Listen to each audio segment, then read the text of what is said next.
महाराष्ट्रामध्ये जे अत्यंत लोकप्रिय लहान थोरांच्यावरती मनापासून प्रेम करणारे, ज्यांच्याबद्दल सर्व वर्गांना आस्था होती आणि माझ्यासारखा कार्यकर्तासुद्धा त्यांनी घडवला असं मी मोठ्या अभिमानानं सांगू शकतो. असे महाराष्ट्राचे नेते सुरतीनदादा यांचं दुःखद निधन झालं आहे. त्यांच्या पिढीमध्ये त्यांच्याबरोबरने माझ्यासह जे लोक काम करत होते त्यांचे ते मार्गदर्शक होते. हे सगळ्यांचे अतिशय जिव्हाळ्याच्या अंतर्गत मित्रसुद्धा होते.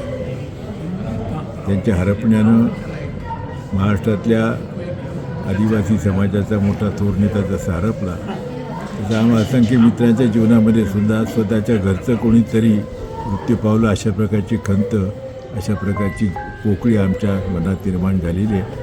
अशा अत्यंत सज्जन पुरुषाला राजकारणात क्वचितच सापडणाऱ्या अशा प्रकारच्या अतिशय प्रामाणिक कार्यकर्त्याला आज आपण मुकलो आहोत. त्याला आमची मनापासून श्रद्धा आहे.